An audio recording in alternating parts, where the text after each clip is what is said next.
And there's this particular cake that I'm obsessed with in London from a cafe, Leto. It's a milk cake.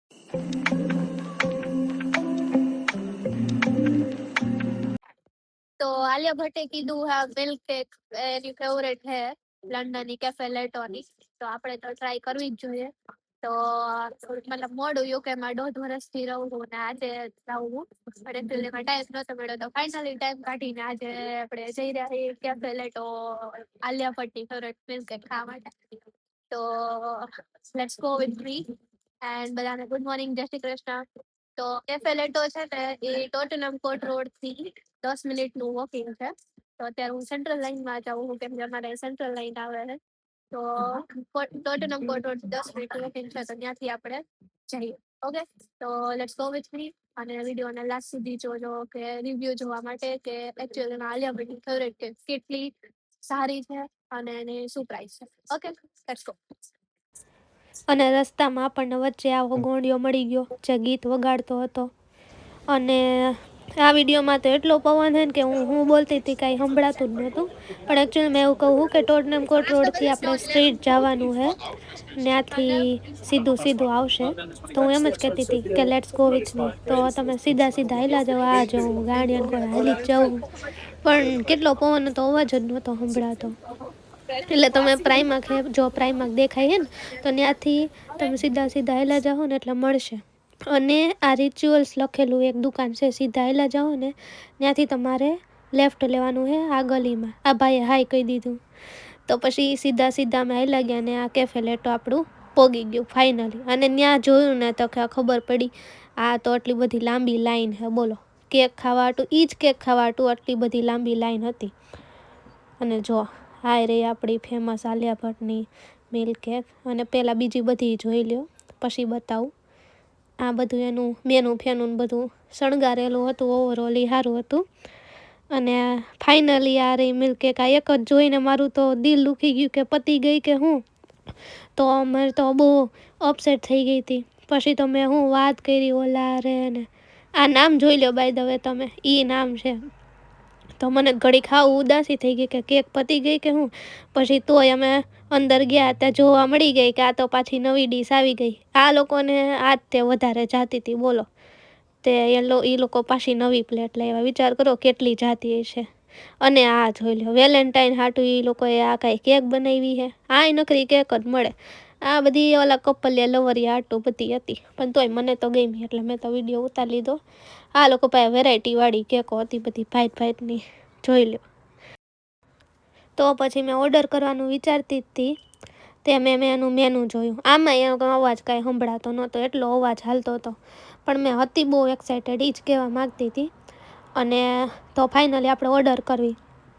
તો ઓર્ડરમાં તો મેં તો ઘડીક એનું મેનુ જોયું કંઈ સમજાણું જ નહીં આગળ પાછળ જોયું તો ભાઈનું લખેલું પછી ફાઇનલી મળી ગયું કે અહીંયા હેઠે લખેલું છે જો વેનીલા બ્રોચે આઈ ડોન્ટ નો હું લખેલું છે તમે જોઈ લ્યો ફોટો પાડી લ્યો એવું કંઈક નામ છે આપણને તો વાંચતા આવડું નહીં બાપા આપણે બધા કાઠિયાવાડી આપણને આવડે નહીં તો એ ફાઇનલી મળી ગયું ફેન્સી લુક જોઈને અમે એને થોડોક ખુશ થાય ને એટલે અમે થોડુંક એવું રિએક્ટ કરતા હતા અને થોડુંક મેં આમ બતાવવું તો પડે ને મેનુમાં પાછું બતાવી દઉં જોઈ લો કે એ નામ જ બહુ અઘરું છે એટલે એ આપણને યાદ ન રહે એ તમે ફોટો પાડી લો ને તો યાદ રહે મેં તો એ આવ્યો ને તોય મેં એને એમ કીધું કે મારે આ જોવે છે આ પણ કરવું હું એ છે જેવું નામ ખાલી મેં રિએક્ટ કરતી હતી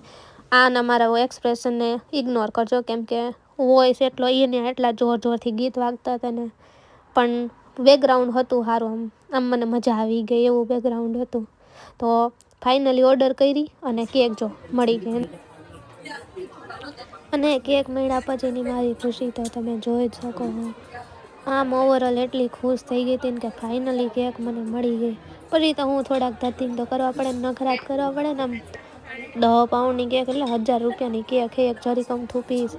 પછી મેં તોડીને મોઢામાં નાખી હા એનો ટેસ્ટ તો કાંઈ આમ મોઢામાં પાણી આવી ગયું એકદમ રસમલાઈ જેવો ટેસ્ટ લાગતો હતો ગાઈસ હું વાત કરી એટલી એક્સાઇટેડ મેં થઈ ગઈ ને પછી તો મેં બીજું બાઇટ લઈ લીધો ત્યાં તો એમાંય પડી ગયું પણ બહુ મસ્ત છે, બધા જરૂરથી એકવાર ટ્રાય કરજો. તો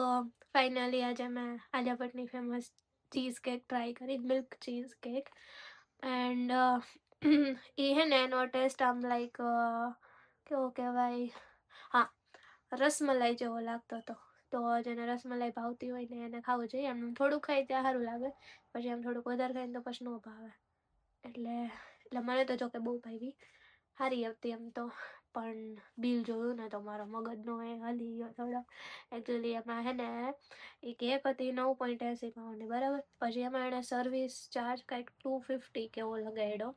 એટલે મેં ટોટલ 2 લીધી હતી. તો 2 ના એમ તો જોઈએ તો 9 દુ 18 ને 9.80 હતા, એટલે 18 ની ના 19 સમજો ને. તો 19 અને 2 પાઉન્ડ એના સર્વિસ ચાર્જ અને 2 પાઉન્ડ પાછું વીએટી લાગી. એટલે વીએટી એ બધું થઈને મારે 22 પોઈન્ટ સમથિંગ, કંઈક 22 પોઈન્ટ સમથિંગનું બિલ બન્યું. 22.80 કેવા સમથિંગ એટલામાં પડી. એટલે બહુ મોંઘી હે, પણ એકવાર ટ્રાય કરવી જોઈએ. એટલું કમાઈ મજૂરી કરવી, કંઈક થોડું સારું કરવું જોઈએ ને,